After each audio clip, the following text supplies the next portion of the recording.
Good day.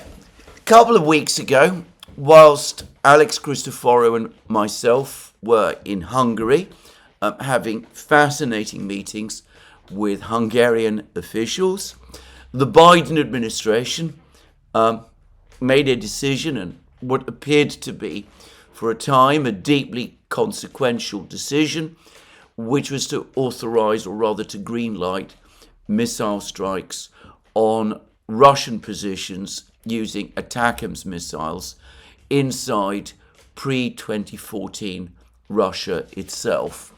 And shortly after reports that this so-called permission, or rather decision, had been made, a missile strike using ATACMS missiles duly took place in Bryansk region, neighboring to Kursk region.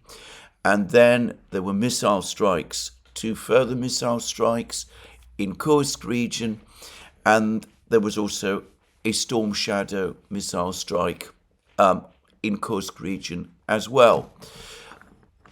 A major event we were led to expect. I remember the excited, in some cases even euphoric commentary that appeared in the media across the West when this decision was made. At last, some people were saying, though in fact and in practice, those missile strikes that took place seem to have been the last ones. Some kind of warning appears to have been given directly by the Russians to the Americans over the course of a telephone call between the chief of the Russian General Staff, General Gerasimov, and the chairman of the Joint Chiefs of Staff, General Brown, and the Russians demonstrated the scale of their capability by launching a strike using the Oreshnik missile on the Yuzhmash factory in Dnipro, following which, to a total silence across the Western media, missile strikes on Russia have stopped. Well, when the first reports appeared about how the decision had been made to conduct missile strikes on Russia, I did a program on this channel from Hungary, in which I pointed out that the major purpose of this decision appeared to be to cause trouble for Donald Trump. The idea being that Donald Trump was seeking some kind of accommodation with Russia, wanted to start some kind of dialogue with Russia. The Biden administration had apparently made the decision that this should be made as complicated or as difficult as possible. So the idea was launch a missile strike on the Russians, provoke the Russians into some massive overreaction, make further negotiating moves between Trump and his team and the Russians impossible thereby, and in effect recommit the United States, even under Trump, to prolonging Project Ukraine. So that was my analysis then. And I've never really wavered from it. The missile strikes on Russia have produced nothing of significance. Some minor damage was done. Tragically, a few people have been killed. But the Russian military has been insignificantly dented by those attacks, and as we see, following the Russian response, which fell far short, I expect, of what the Biden administration was hoping for. US missile strikes and British missile strikes carried out nominally by the Ukrainians have come to a stop. Well, we now see that the Biden administration is back and they're feverishly trying again to think of something new which will both embarrass and cause problems for the Russians, but will cause problems also for Donald Trump. Now, we are in the last 40 days of the Biden administration. Usually, the accepted practice of an administration in its last days is that it works sorting out the transition arrangements with the successor administration, which in this case, of course, is Donald Trump's administration. But unsurprisingly, this administration, the Biden administration, is taking an entirely different approach.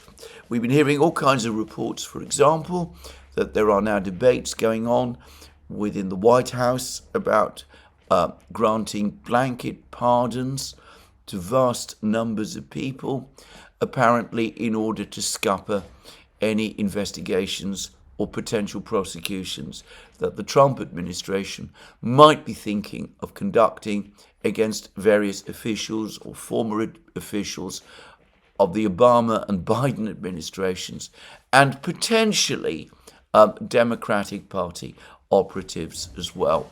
Well, I'm not going to discuss that in this program.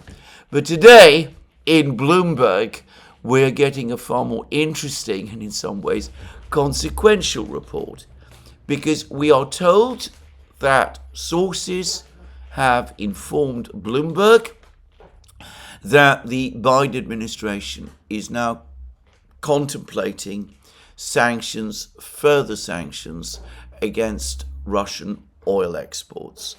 And we're not given the precise details of what these sanctions are going to be, but the Bloomberg report suggests that the Biden administration is moving towards imposing similar sanctions on the Russian oil export trade to the sanctions which already affect the Iranian oil export trade, and that the Biden administration is also considering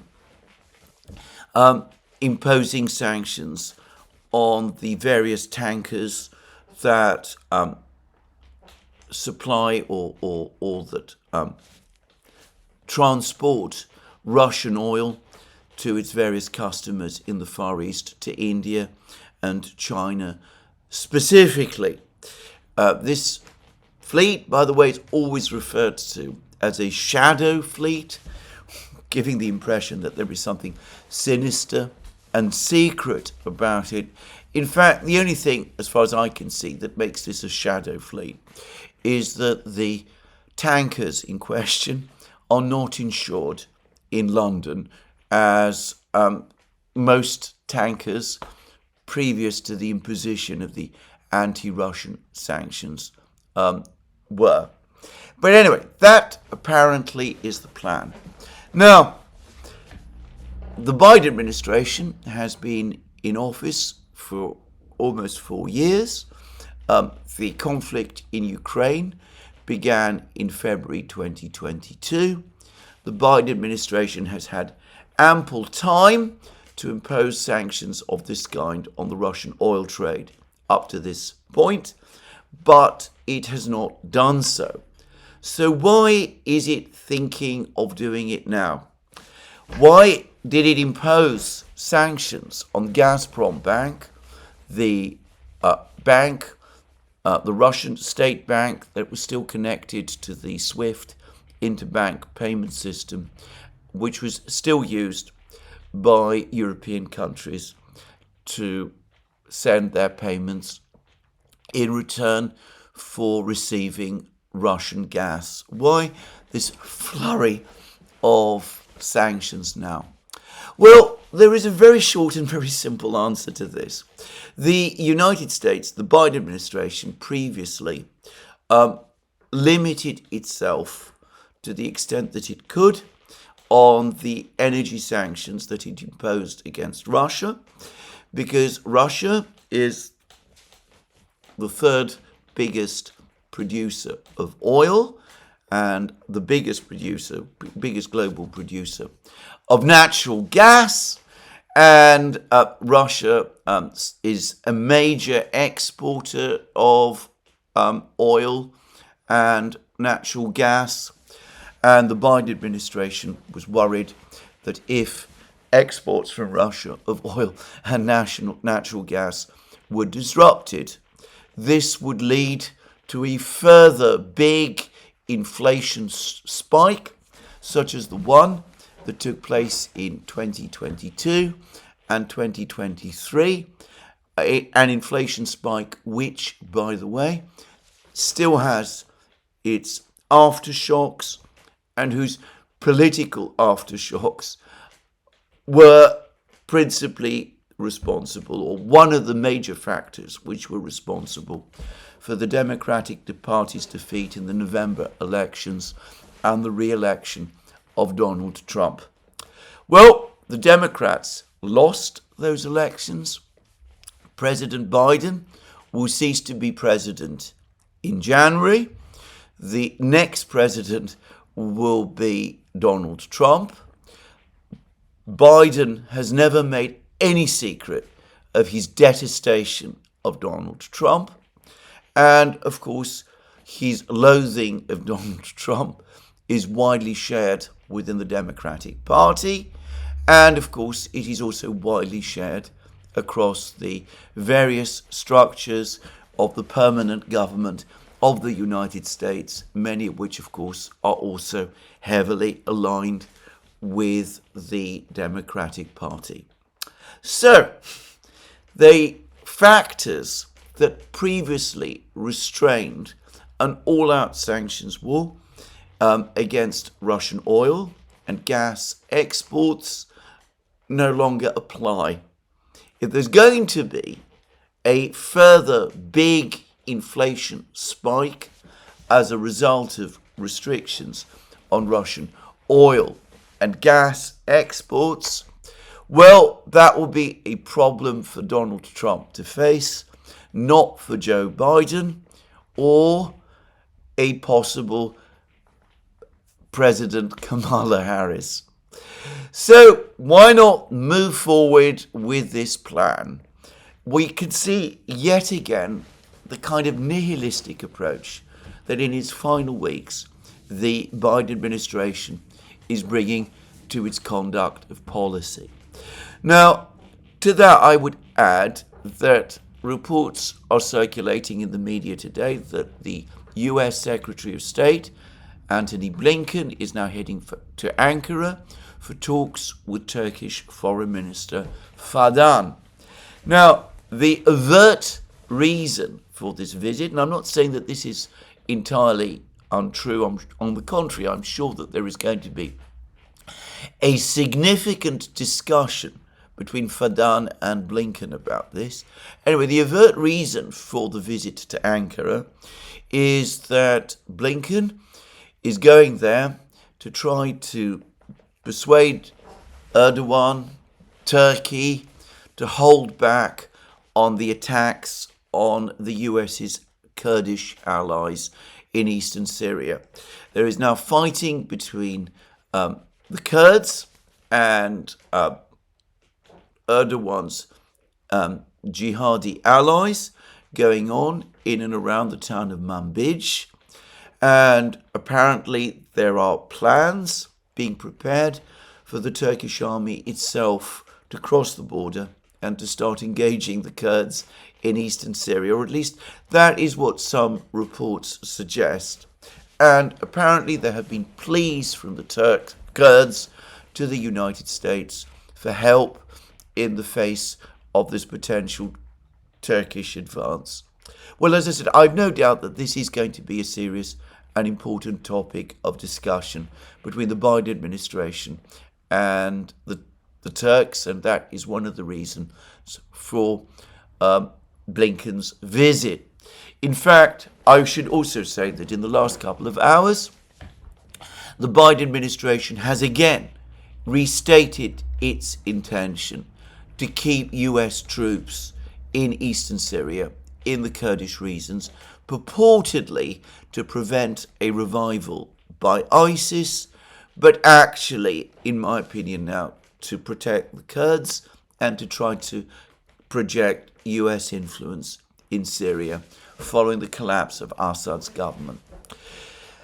However, notwithstanding the fact that the Kurds, protecting the Kurds is certainly one of the purposes of Blinken's visit, I don't think it's the only one.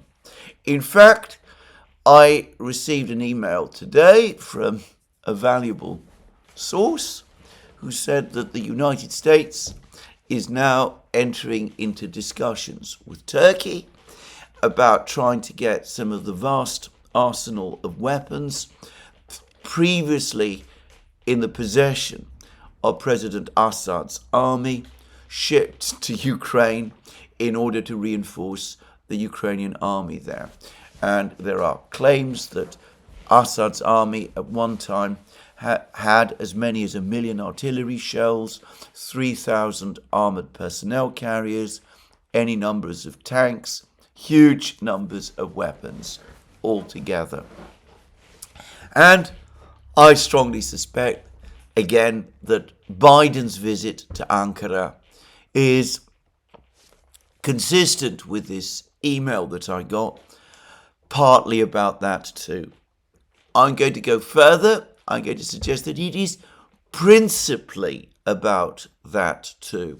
I'm not saying that the Biden people don't care about the Kurds, but of course they care about Ukraine and about Donald Trump much, much more.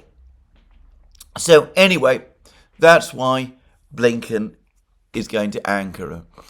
What is going to come of all of these schemes? Well, Bloomberg is reporting that discussions within the Biden administration are underway about the oil sanctions. It reports blandly that the oil sanctions, the energy sanctions against Russia that are being discussed are fraught with risk because they will affect the position of leading countries in the world, China and India specifically. Fraught with risk is a massive understatement, but as I've said previously, the Biden administration at this point in its existence is less concerned about risks because any backspill will affect Donald Trump and his team rather than them. When articles like this appear in Bloomberg, as night follows day, one can be certain that sanctions will follow.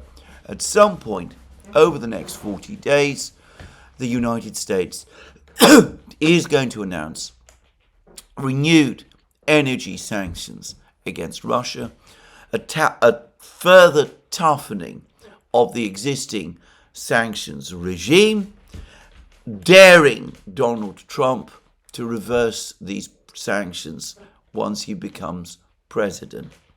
And again, hoping that this will complicate Donald Trump's presidency, that he'll have to face the inflation consequences of this move, making his negotiations with the Russians more difficult, even as it will be claimed that these energy sanctions actually strengthen Donald Trump's hand in dealing with the Russians and infuriating the Russians, and perhaps also the Biden people still hope increasing the pressure upon Putin and the Russians, and perhaps finally causing that breakdown in the Russian economy, which 3 years of sanctions has failed to bring about. Now, another reason why I think that these sanctions are coming is because I've noticed that there's been a spate of articles suddenly appearing in the media, obviously requested by the editorial teams of various newspapers, all of which have suddenly started claiming that there are major intractable problems within the Russian economy, that the high interest rates are somehow putting pressure on the economy, making it difficult for production, for companies to conduct operations, that kind of thing. There's an article to this effect by Ambrose Evans Pritchard in the Daily Telegraph today. I saw another article in the Washington Post, and all of these articles seem to refer to the same set of facts: the high interest rates, the inflation. By the way, I ought to say that I was just looking at the inflation rate in Ukraine. The official inflation rate in Ukraine currently stands at 12%, as opposed to 8 to 9% in Russia. Nobody ever talks about that. And in fact, as everybody who follows events in Ukraine knows, the real inflation rate there is much higher, and real living standards in Ukraine have been falling. But anyway, let's not get sidetracked with all of that. So that's what people are focusing on. They're seizing on some comments by some people in Russian industry: Igor Sechin, the CEO of Rosneft, Chezemov, the CEO of Rostec, Gref, the CEO of Sberbank, all of them talking about the difficulties for some manufacturing and industrial groups that the interest rates are causing. This despite the fact that the latest market surveys show that manufacturing growth in Russia not only remains very strong, but that over the course of October, and I believe November as well, market surveys showed that Russian manufacturers were looking forward to continued expansion.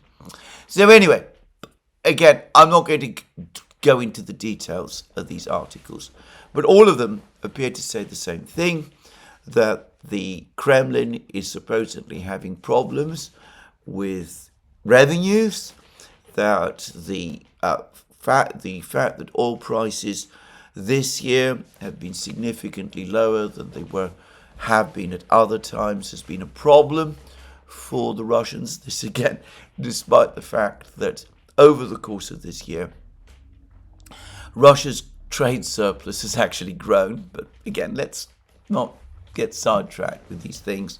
The point about all of these articles is that they're clearly intended to prepare the ground for a sanctions announcement, which I anticipate will take place very soon, perhaps within a few days, perhaps next week, anyway, in the run-up to Christmas. So this, I think, is what we're going to see.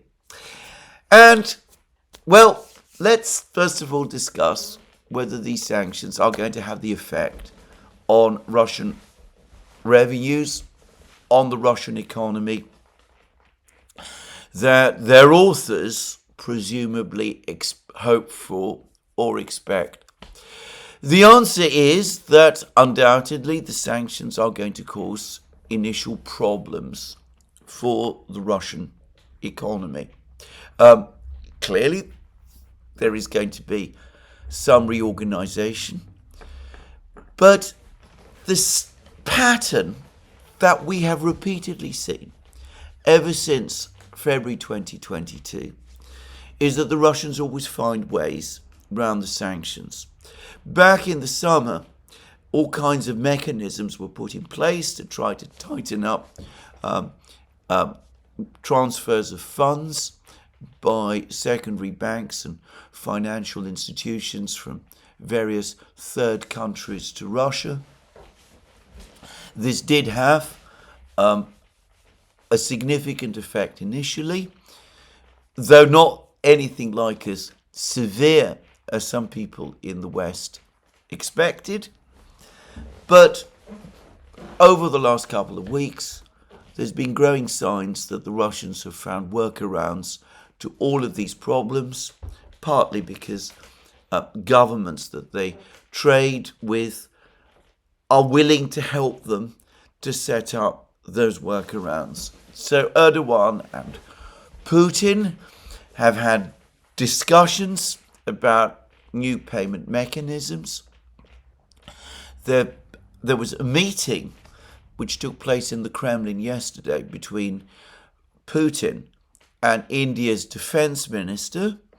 This is a strange and unexpected meeting, and it's been given a lot of attention in the Russian media and by the Kremlin. Obviously, the defense minister is there principally to discuss defense cooperation. He's had a meeting with the Russian defense minister, Andrei Belousov. There are reports that more contracts from India for Russian weapons, including advanced radars like the Voronezh radar, are being considered.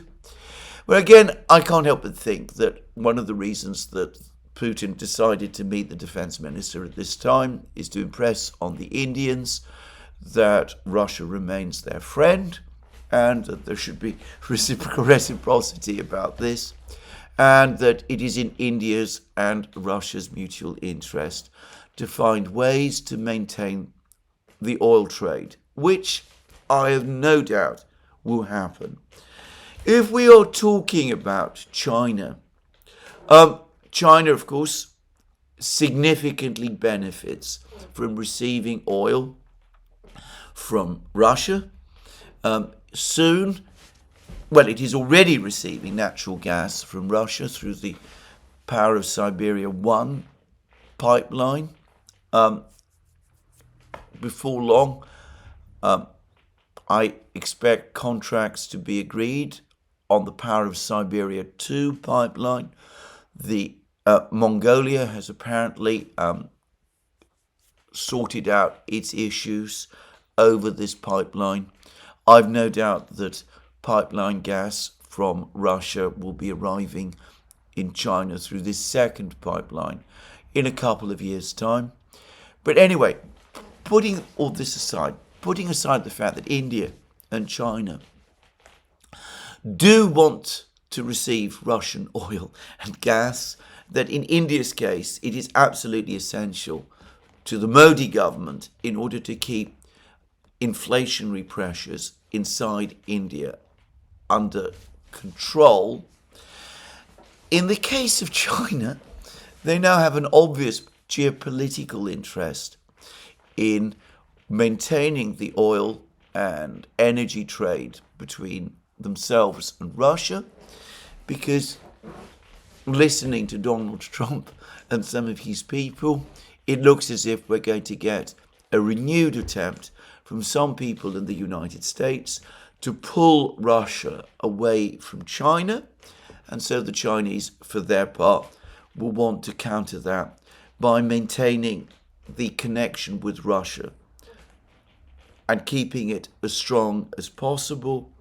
And that obviously means preserving the energy trade as well. Westerners, in my experience, have difficulty understanding the sheer scale and complexity either of the Chinese economy or of the Russian or indeed the Indian economy as well. Even if some financial institutions in China, India, for example, are not willing to conduct deals with Russian companies, others will always agree to do so. Smaller ones, perhaps, but ones that are not so concerned about being sanctioned by the United States because their market is exclusively domestic, which, given the sheer size of the economies we're talking about, is sufficient for the great majority of purposes. And over time, payment systems will be set up, are being set up. That was partly what the Kazan meeting was all about. Digital currencies undoubtedly are going to play a significant role in all of this. Donald Trump has made threats to sanction countries that go along with this idea. But of course, countries like China and India are most unlikely to be impressed or deterred by anything like that. So workarounds will be found if we're talking about the Russian and tanker fleets. The biggest merchant fleet in the world by far is China. If ship owners are unwilling to transport Russian oil because they're worried about being sanctioned, well, again, ways will be found to work around that too. Tankers, after all, we're talking apparently in many cases about older tankers, can be bought. All kinds of things can be done, and trying to maintain the sanctions pressure is going to be difficult. Very much like the oil price cap that was imposed on the Russians, I think roughly a year ago. It seems like much longer now. There will be a small blip at the beginning, and then things will stabilize and work themselves out, and shipment of oil and gas from Russia will continue to its main customers. What it will do, however, is increase inflationary pressures, because every workaround, every obstacle in the oil and energy and gas trade, in the energy trade, obviously increases cost. It makes it more difficult to move oil and gas smoothly around the world economy. Globalization, of course, thereby goes into retreat. But the key point is that middlemen start to be affected, and they experience pressures which cause them to jack up their prices, and those prices get passed on to consumers. And because the world economy is global, those consumers, many of them, are to be found in the West. Now, if we are talking about the recent sanctions on Gazprom Bank, we could see the effect of this, because what the sanctions on Gazprom Bank have done is that they have affected, first and foremost, not the Russian economy, but some of the economies of the United States' European allies. Quietly, over the course of 2024, as imports of liquefied natural gas from the United States have become more difficult and more unstable, they've started to import more liquefied natural gas from Russia. In some cases, they also import gas, pipeline gas, across Ukraine and from Turkey as well. And they've had to pay for that gas from Russia through Gazprom Bank. Now, the sanctions on Gazprom Bank, that entire market has been disrupted. There are already increasing pressures in terms of the gas storage situation in Europe. This winter, for various climatic reasons, which I don't pretend to fully understand, in Europe is expected to be cold, and gas and therefore energy prices across Europe are rising, affecting European consumers, affecting also European industry, German industry, obviously, but industries in many other places as well. And if we start getting oil sanctions, well, a very large proportion of Europe's oil, I'm not quite sure of the percentage, but it's a visible percentage, now purportedly comes from India. India is, of course, what it is doing is it's supplying Europe with Russian oil. It buys the oil from Russia. It re-exports it to Europe. The Indians make a good profit. But the point is that the Europeans are obliged to buy this oil in order to cover their own energy needs. So, if further oil sanctions are introduced, if further energy sanctions are introduced, all of this energy trade is going to become further disrupted. There have already been pleas from various European governments, including, by the way, Turkey, to the United States for some easing of the sanctions on Gazprom Bank. I understand Bulgaria is another country that has made those pleas. Obviously, the Biden administration is paying no attention, though Biden himself and his team have at various times claimed to be friends of Europe.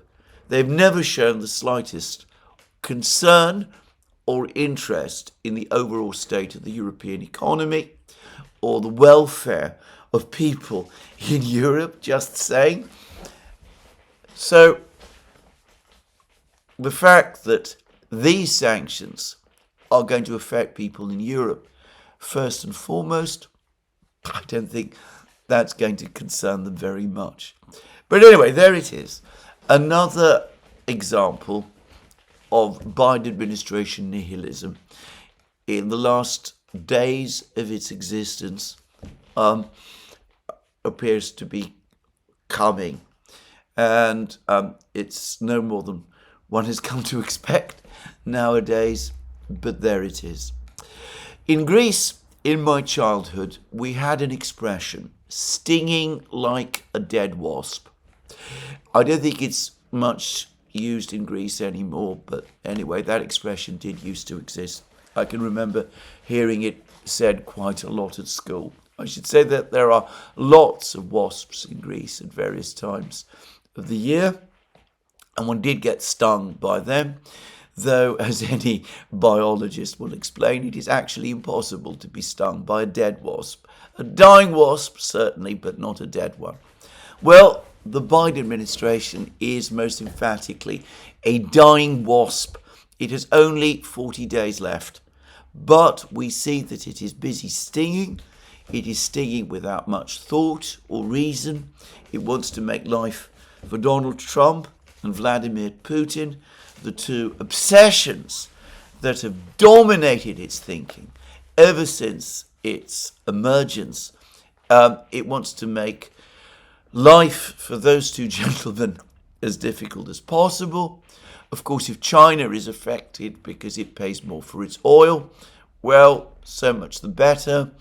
If India and Europe suffer, both countries supposedly friends of the United States, allies of the United States in the case of Europe, a potential ally in the case of India, if you are really focused on the grand strategy of geopolitics, as so many people in the United States are. Well, if the Indians and the Europeans suffer, well, as I said, I don't think the Biden people frankly care. So there it is. This is coming. And it does mean that all of us probably must prepare for higher prices in our energy bills next year, unless this time Donald Trump is prepared to grasp the nettle and make it clear early on that he's not prepared, his administration is not going to enforce these sanctions, which, because of the disruption they cause to the global economy and to the United States itself, are not in the interests of the United States. Unfortunately, and for the record, I'm not sure that Donald Trump is going to do that. In one of his comments on Truth Social, he spoke about Russia's bad economy. I don't know where he's got that particular idea from, but it looks as if somebody has been telling him this, and he might assume, therefore, that the Russians are under more economic pressure than they really are, and that he can make use of that. So he might be slow to lift the sanctions. And given that he also wants to promote the American oil and gas industry, he says that he wants to drill across the United States. Well, that might also mean that he thinks that the energy sanctions on Russia fit rather well with his plans to promote development of the energy industry in the United States. As to that, all I'm going to say is this, which is that, of course, rises in energy prices worldwide are inevitably going to affect energy prices in the United States as well. And of course, higher prices for goods, including manufactured goods, anywhere in the world are going to affect prices in the United States because manufactured goods are imported into the United States, just as they are imported to a greater or lesser extent by every country. We still have an interconnected global economy, and what happens in one place inevitably affects another, even when that other is as important an economic unit as the United States itself is. Anyway, there we are. That is what I wanted to say about this latest report. I'll be interested to see when the sanctions are imposed or are announced. I expect that it will happen, as I said, within the next few days. Next week is a strong possibility. The Biden administration, in its final days, determined to make as much trouble as it possibly can. And my guess is that the energy sanctions are not going to be the end of it. Well, in the meantime, the two crises that we have talked about, the one in Syria, the one in Ukraine, continue unabated. The situation in Syria, I discussed it at some length in my program yesterday.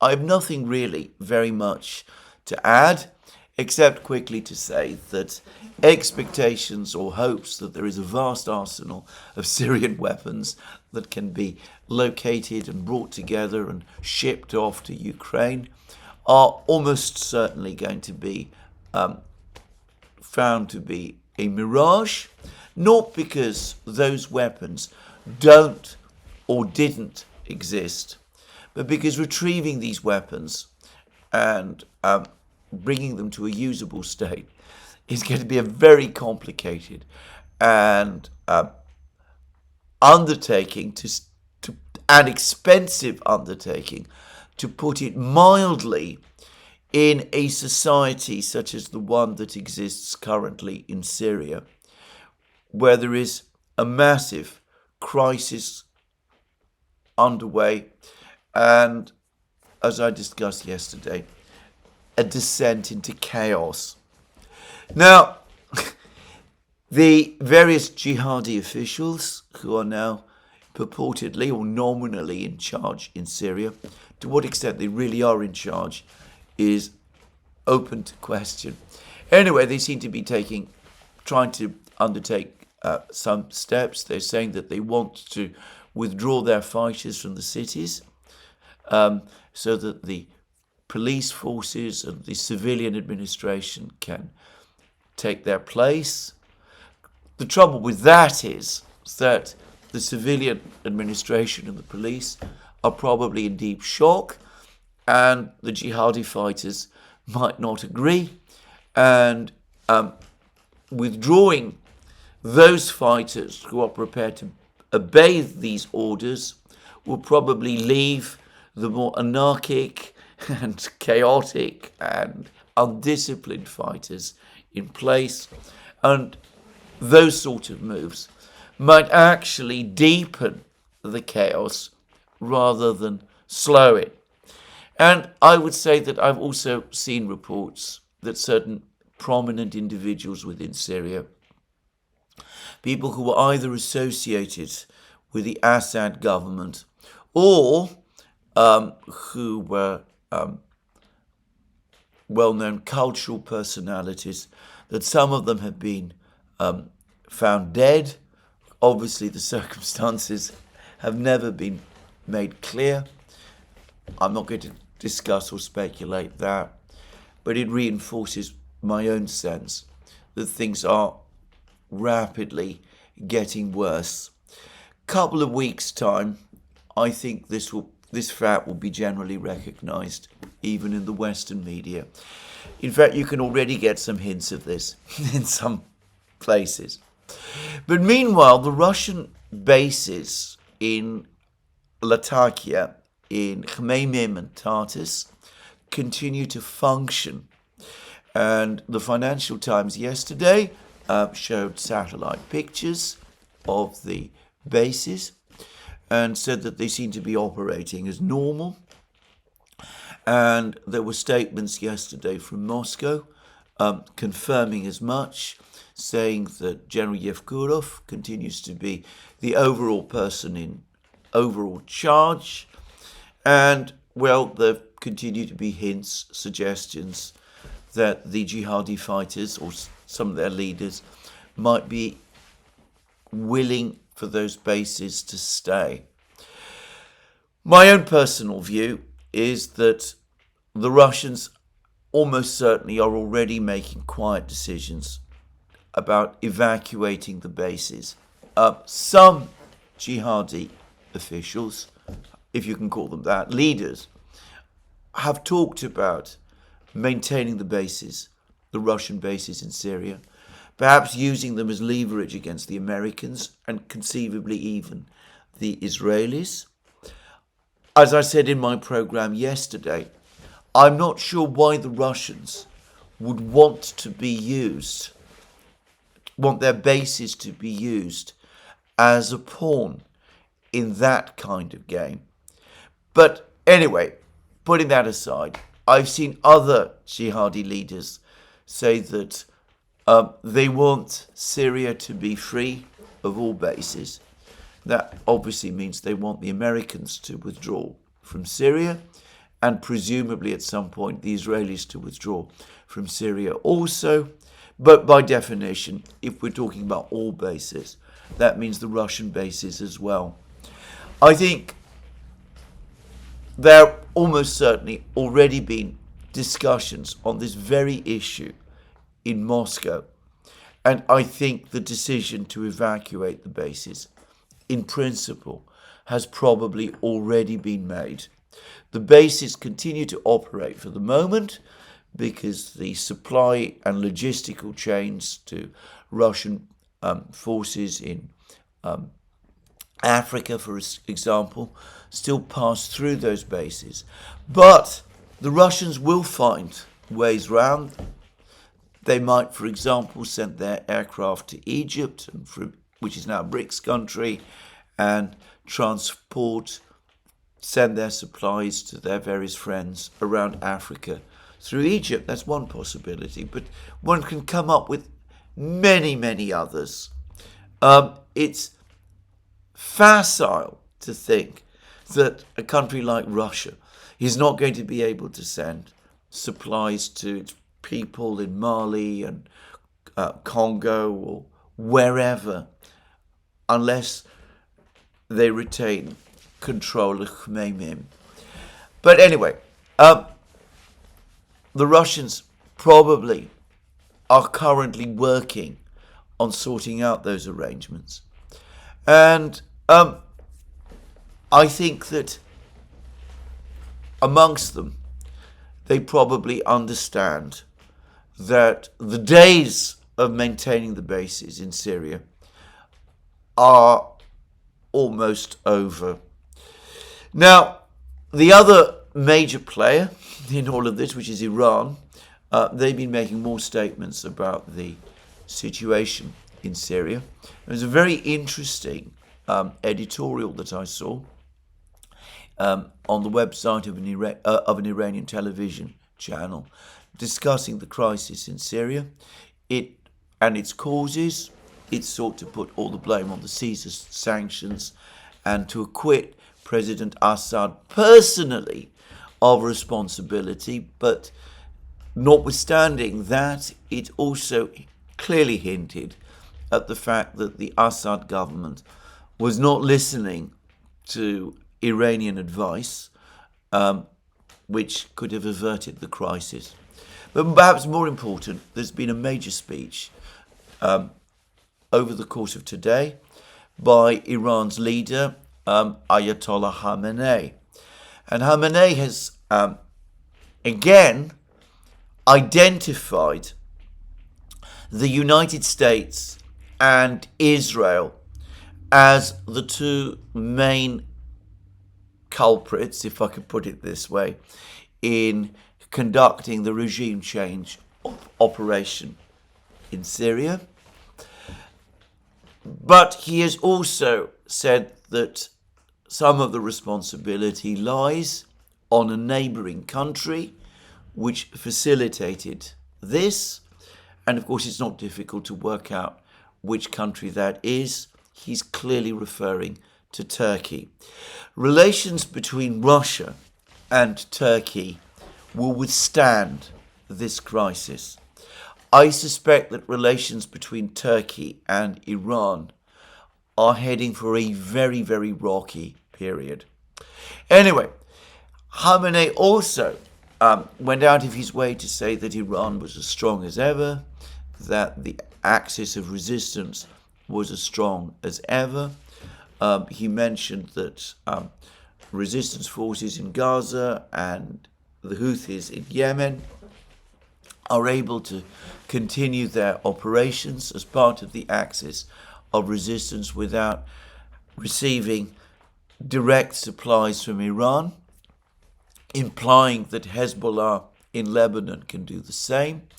Various that editorial that I mentioned pointed out that Hezbollah originally built up its organization in Lebanon before it started to receive large-scale supplies from Iran, and also said that its own industrial supply chain is now stable.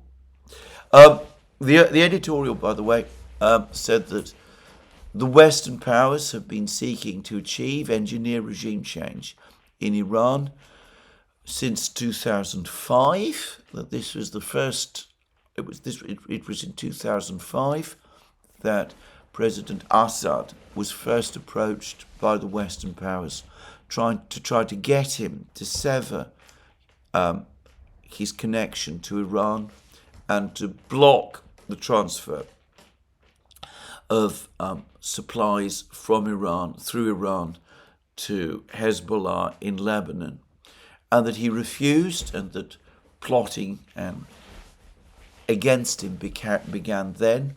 The editorial also said that despite the collapse that's happened of the Syrian government, the fact that 20 years have passed since the original attempts to stop the supplies to Hezbollah started, the fact that it's taken 20 years for the West to achieve its objectives, for the US and Israel to achieve its objectives, is important because it has enabled Hezbollah to achieve a degree of industrial and self-reliance. About all of this, by the way, I don't know, but anyway, that's what the Iranians are saying. And they're also making what I think is indisputably a valid point, which is that previously there had been a real danger that if Syria had collapsed in 2015, the place of the Assad government would have been taken by ISIS, which had an extraordinarily dangerous ideology, which had transnational, pan-Islamic ambitions. Whereas this time, there is nothing comparable in Syria today. And that the likely fragmentation and division of Syria, which we're now going to see, though that is a tragedy for the Syrian people, it does not pose the kind of danger to the entire region that a victory by ISIS would have done. All of which, by the way, may well be true. But anyway, these are Iranian perspectives. You may agree with them, you may not. I think it's useful to report them. The point is that we're going to see tensions within BRICS between Iran and Turkey. These are going to continue for some time. The relationship between Russia and Turkey, I suspect, will get over the shock and anger that the Russians undoubtedly feel about the events that have played out over the last 3 weeks. I repeat the point I made in my program yesterday. Both Turkey and Israel and the United States and the European Union may find that with the fall of Assad, far from achieving their objectives, in the medium to long term, they have deepened the crisis that they face. The collapse of Syria into chaos and fragmentation is likely to create a power vacuum in the Middle East, which all sorts of forces may try to fill. It could suck in both Turkey and potentially Israel and the United States into a long cycle of interventions, which will probably not turn out especially well for them. And it also threatens, perhaps next year, to cause major refugee flows towards Europe. But while I do think this, I have to also say that I've seen some commentaries which have appeared, sometimes by people for whom I have a deep respect, who think that this is all the result of some plan, some plot, or maybe not plot, but some deeply laid Russian plan to create a trap for all of these countries, for Turkey, for the United States, for Israel, for the European Union in Syria, in the Middle East. And that the Russians here have been playing some very sophisticated chess game. I'm going to push back against this. I've been looking at Russian commentaries very closely, not just the public commentaries, but the private ones as well. And I get no sense, no hint of this. On the contrary, my sense is anger and dismay in Moscow as to what has happened, and disgust and fury on the part of the Russian soldiers in Syria, who were fully willing to help the Syrian army defend Syria against the jihadis. In Russia itself, and you can also find it on the internet, you can find it, for example, on the Russians with Attitude X file. There is a video which confirms, which corroborates what my source was saying about the collapse of the Syrian army and the disgust of the Russian soldiers in Syria at the sight of it.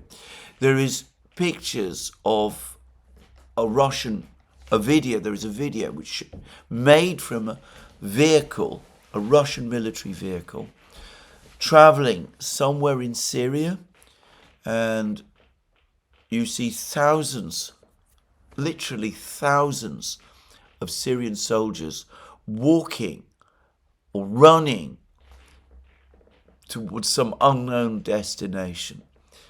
And the Russian soldier who is filming this scene is expressing himself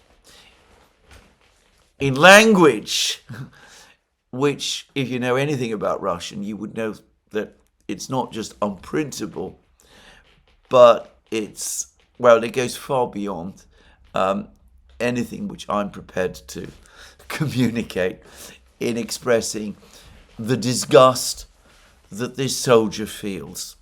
So the men on the ground, the Russian soldiers on the ground, certainly don't think that Russia was playing some game of 3 or 4 or 5 dimensional chess. And to be frank, I don't get the sense that anybody in Moscow was thinking about this either. I don't think it is in character for the Russians to implode a whole country in order to draw their enemies into a trap. That isn't at all, in my experience, what the Russians do. And besides, one of the major concerns that the Russians always have, not just the Russian government, but Russian society generally, the major concerns they have is about preserving stability. Stability in countries friendly to themselves, stability, obviously, in their own country. Sometimes stability in countries that are potentially hostile to themselves, because the Russians have far too much experience of what chaos and instability can threaten to ever want to unleash it. So I have to say that I just don't believe in these games of 4-dimensional chess and cunningly laid traps, which some people think the Russians were engaging in. All of the facts, on the contrary, suggest that the Russians were caught by surprise, that they did not expect the Syrian military to collapse in the way that it did, that they are dismayed and furious by what had happened, but that they're prepared to find ways, they're looking to find ways to deal with the consequences.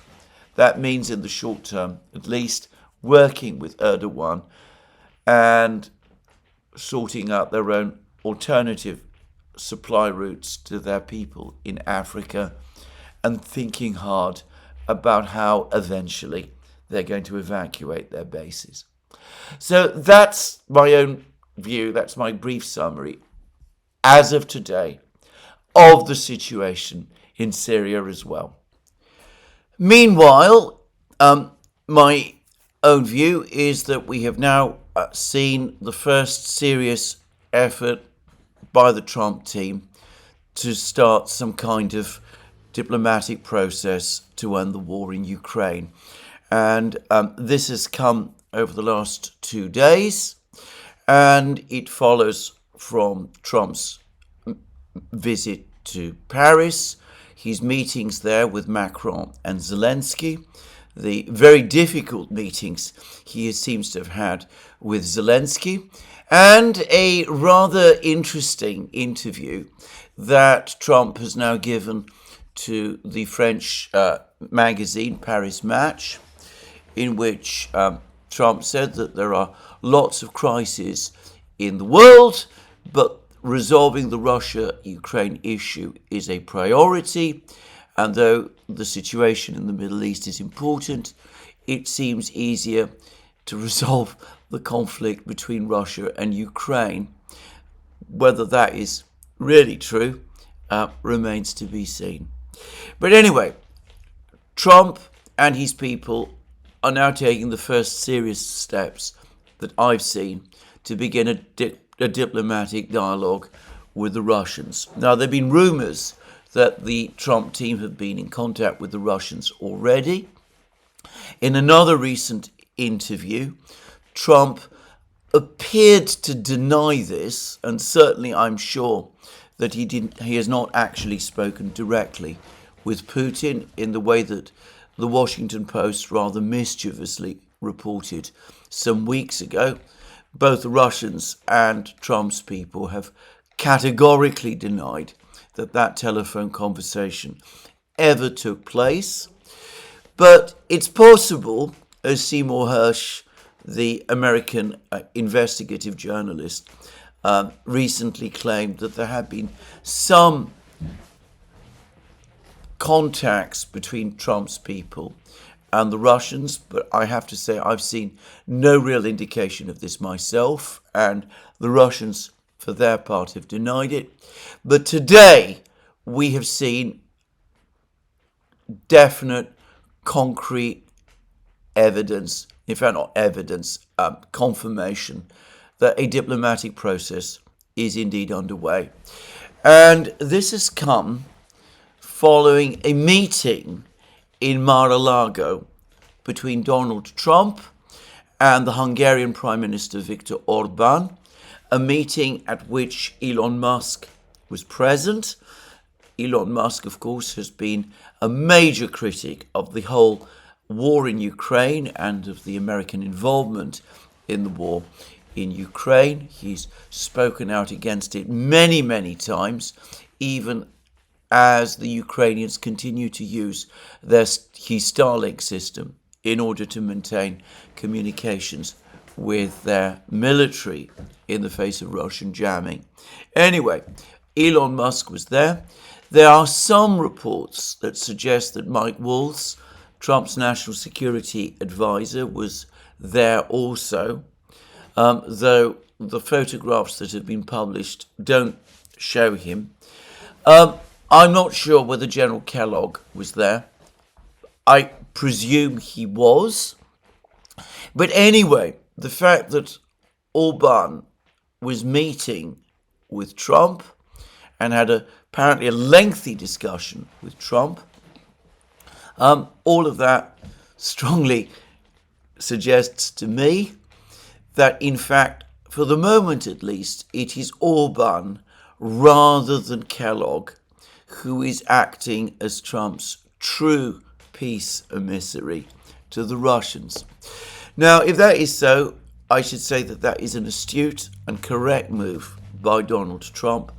I recall clearly that on the Duran, Alex Christoforou and I had a discussion about this, and we both agreed that if Donald Trump was serious about establishing contacts with the Russians and beginning a negotiating process with them, then Orban, who has, of course, visited Moscow and who has met both Zelensky and Putin in recent months, that Orban is obviously the obvious and clearly correct person to talk to, especially as he, Orban, and his government, as Alex and I discovered when we were in Hungary just over 2 weeks ago, Orban and his government have a very clear-eyed and very realistic understanding of the whole nature of the conflict in Ukraine, of where it is going, and of what needs to be done in order to bring it to an end. In fact, as I think I've said in previous programs, we were both impressed by the tough-minded realism that we found in Budapest, which you never see in any other Western capital. But anyway, Trump and Musk and perhaps Waltz spoke with Orban, and today Orban has had a lengthy telephone call with no less a person than Vladimir Putin himself. And Orban has discussed both his meeting in Mar-a-Lago and his call to Putin. And on the 9th of December, on his X on his X board, his messaging board or page, Orban wrote this: USA Today, the future has begun. An afternoon in Mar-a-Lago with Donald Trump, Elon Musk and Mike Walls. So as I said, that suggests that Walls was there. And then today, just a few hours before I started making this program, Orban published on the same X page another message, which reads as follows: I had an hour-long phone conversation this morning with President Putin. These are the most dangerous weeks of the Russia-Ukraine war. That's absolutely true. We've seen the Oreshnik used. We've seen missile strikes against Russia. We're about to see sanctions on Russian oil and gas imposed by the Biden administration. All kinds of extraordinary things could happen. But anyway, to go back to what Orban is saying, he says, these are the most dangerous weeks of the Russia-Ukraine war. We are taking every possible diplomatic step to argue in favor of a ceasefire and peace talks. Well, that's what Orban has said. Now, the Kremlin has published its own readout of the conversation, and it's actually extremely interesting. And it says this: that Vladimir Putin had a telephone conversation with Prime Minister of Hungary, Viktor Orban, at the Hungarian side's initiative. Now, I've said many times that when a readout mentions the fact that a particular side initiated the talks, it's often an indicator of who is in the stronger position, that it's the side that's publishing the readout which is in the stronger position, and that the other side is pleading for something.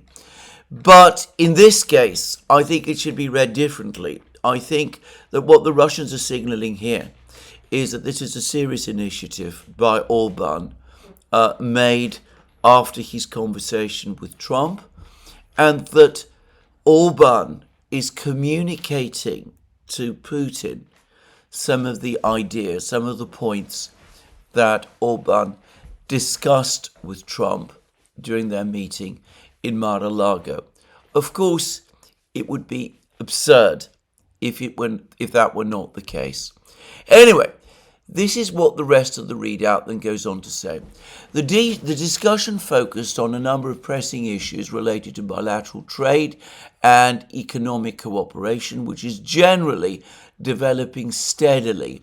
Particular attention was given to further advancing mutually beneficial energy projects. And of course, if the Biden administration goes ahead with its plans to impose energy sanctions on Russia, that's going to affect Hungary. Whilst we were in Hungary, Alex Christoforou and I heard from the Hungarians, including from Hungary's extremely capable energy minister, how important for Hungary gas supply from Russia, stable gas supply, continues to be. And by the way, the energy minister also talked to us and to the group that we were with, people from Britain, about the importance for Hungary of continuing with the work that the Russians are doing in Hungary to upgrade Hungary's existing nuclear power station, which was originally built during the period of the Soviet Union. Anyway, so clearly on this issue they had much to talk about, but that obviously wasn't the main business of the call. And we get to the main business of the call in the next two paragraphs of the Russian readout. The leaders conducted a detailed exchange of opinions on the Ukrainian issue. Now, when we're told that there's a detailed exchange of opinions, it's a polite way of saying that there was no agreement reached. Each side stated its view and listened politely to the other. Viktor Orban expressed interest in facilitating a joint search for political and diplomatic solutions to the crisis, including in the context of his contacts with a number of Western leaders. The last comment is extremely elegant.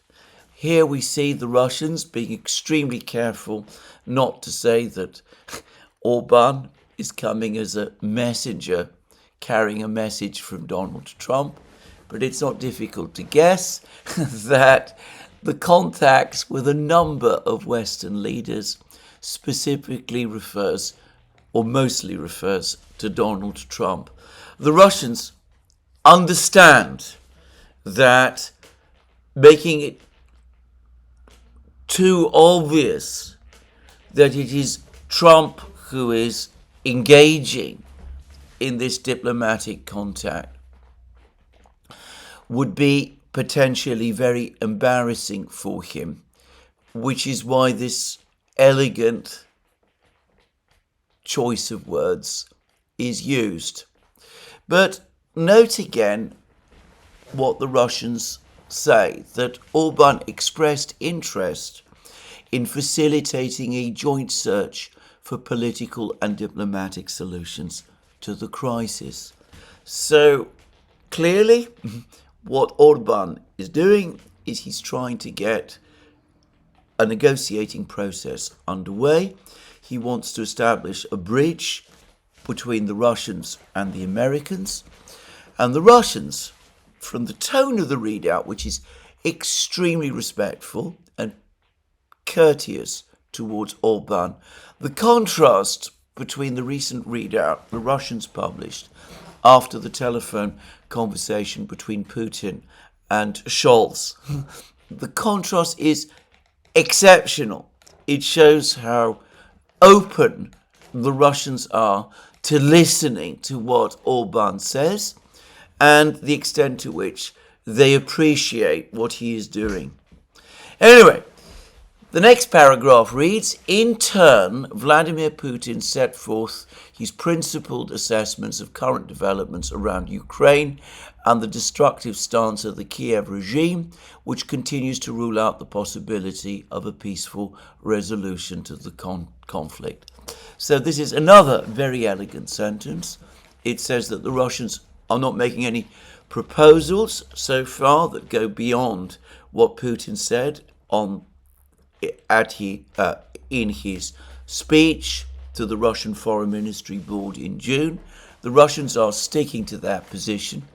That's what principled assessments of current developments tells us. When the Russians use words like principled, it means that they are sticking to their position. But note that Putin is not ruling out talks.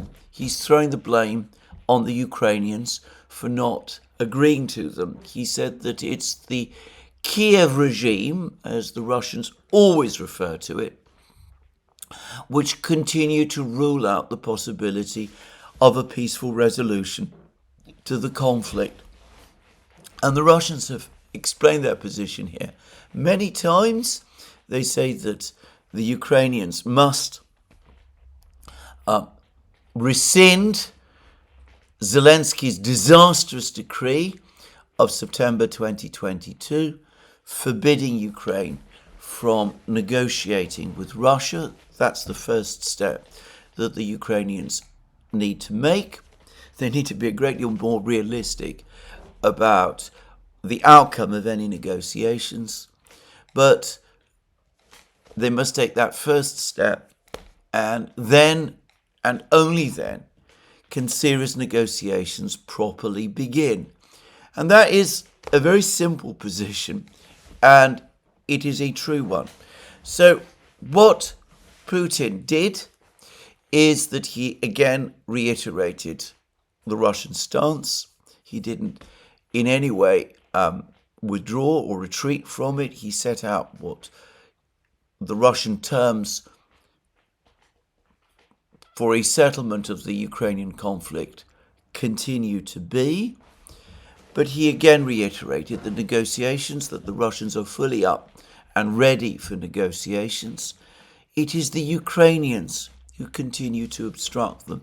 And of course, on this, he's absolutely right. Not only does Zelensky still refuse to rescind his decree, but he's been continuing to insist that Ukraine must be admitted into NATO right away. He's complained noisily about the fact that Trump is saying that Ukraine is ready for a ceasefire. Zelensky says that that isn't really the case at all, and he continues to take a very hardline stance. And the Russians say that this man is impossible. We're prepared to sit down and talk. But if you're talking about somebody who's been completely intransigent and unrealistic, then that is not us. It is the Ukrainians. So there's no need to threaten us or to bully us, not that that would ever succeed anyway, or to threaten us with more sanctions or with more arms supplies to Ukraine. What you really need to do is to get Zelensky and the Ukrainians, maybe the Ukrainians without Zelensky, to begin talking. And then the readout, a very, as I said, polite readout from the Russians, says that the tense situation in the Middle East was also discussed, particularly in light of recent events in Syria. Now, I think this is a most interesting readout, and here I'm going to make my own guess. I wonder whether one possibility is that the Russians and the Hungarians and maybe the Americans aren't talking about a summit meeting at some point between Putin and Trump. Once upon a time, summit meetings had to take place in person, and logically, Budapest might be an obvious venue for such a meeting. It would certainly be a very attractive one. Having recently been to Budapest, I can't imagine a more welcoming and attractive place for a summit meeting between Trump and Putin. But of course, there are massive political obstacles. There is the question of whether Putin's plane would be able to overfly Ukraine or Romania or Poland or any of these other places to arrive in Budapest. And of course, there's also that question of the ICC warrant and all of these complicated things.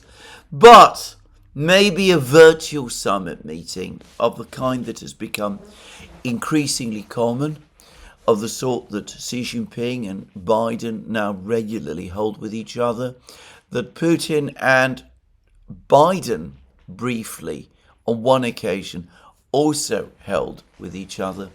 Perhaps a virtual summit meeting between Putin and Trump might be on the cards, and maybe Orban is working to arrange it. But anyway, what Orban is trying to do, and this is something that European leaders, given the dreadful state of the European economy, ought to be working all out to try and do. What he's clearly trying to do is to facilitate that diplomatic contact between the Americans and the Russians, which is essential to get negotiations underway.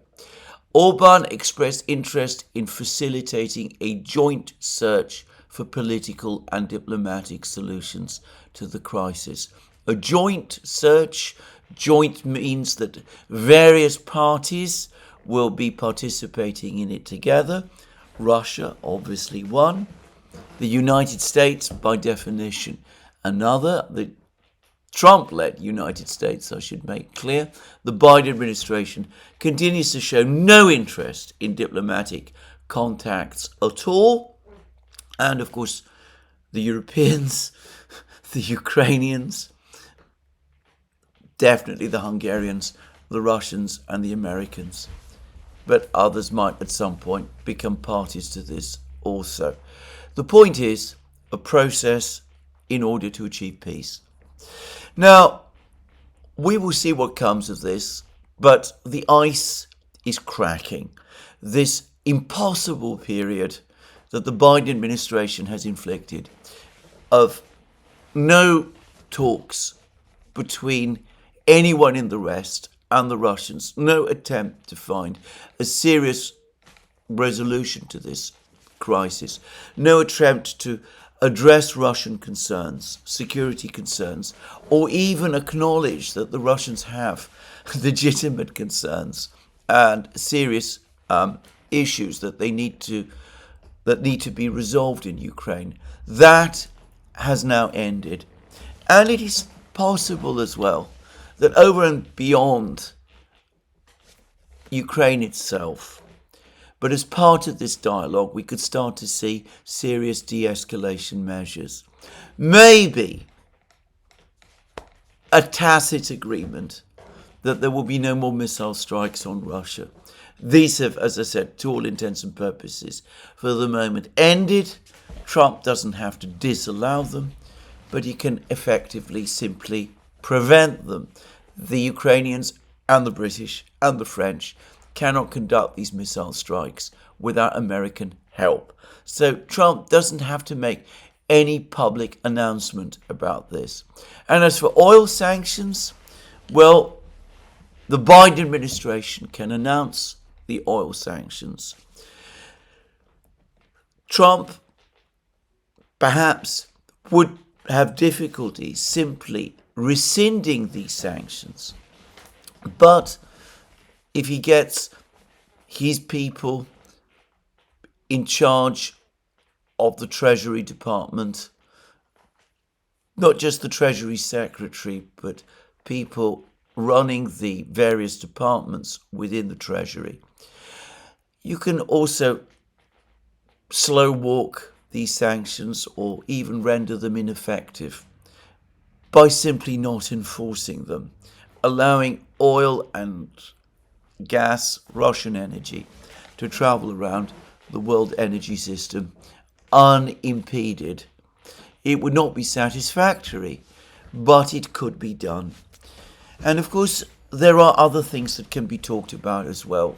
Whilst Putin was in Minsk and had his meetings with Lukashenko, he not only confirmed that the Oreshnik missile would be based in Belarus, but Lukashenko has now made all sorts of further comments about the fact that Belarus itself is going to have a role in providing targeting information to the teams that operate the Oreshnik, and that Lukashenko will have a word in launching these very devastating or potentially very devastating missiles.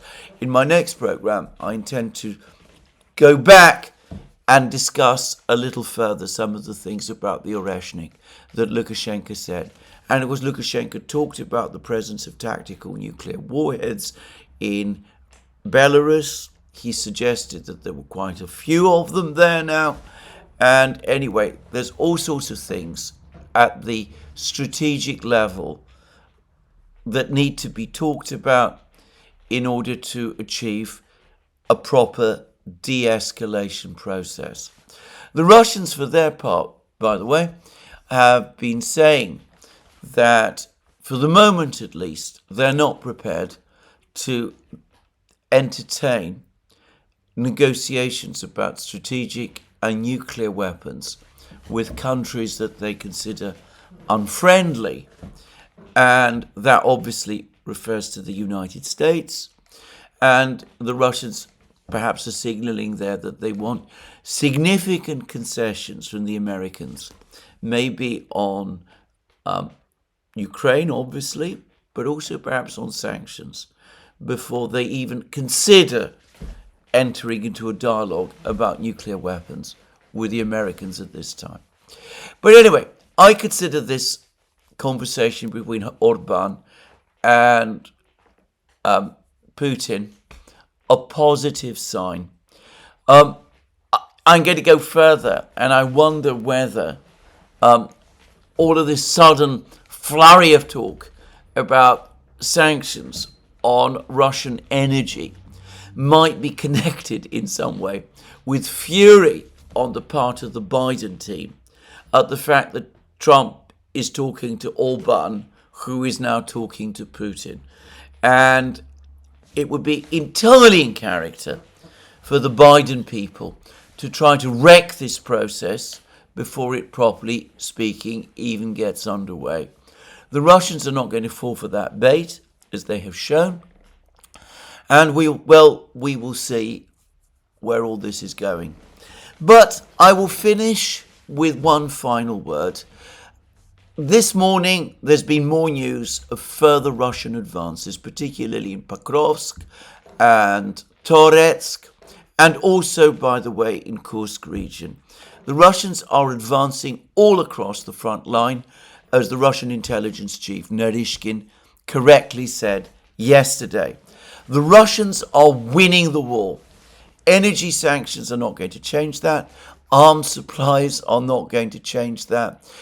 Military deployments from Western Europe are a fantasy and will never happen, certainly not to fight the Russians in Ukraine. So any negotiation to end the conflict in Ukraine must be based on the realities. And the most important reality is that the Russians are not only winning the war, but know they are winning the war, and know, in fact, that they're going to win it. That puts the Russians in the driving seat, and it must shape the negotiations going forward. From my experience in Hungary, I got the clear impression that the Hungarians understand that, and I presume and expect that they're pointing it out to the Americans also. Well, that's where I finish my program today. There'll be more from me soon. Let me remind you again that you can find all our programs on our various platforms, Locals, Rumble and X. You can also support our work via Patreon and Subscribestar by going to our shop, links under this video. And last but not least, please remember that you can support this channel by ticking the like button and by checking your subscription to it, especially if you've liked this video. That's me for today, so there'll be more from me soon. We'll see whether these energy sanctions are announced over the next 24 hours. It wouldn't surprise me if they were, or what happens with that regard over the next few weeks. And of course, the situation in Syria is going from total disaster to complete catastrophe at warp speed. And no doubt I'll have more to say about that. But this is where I finish my program today. More from me soon. Have a very good day.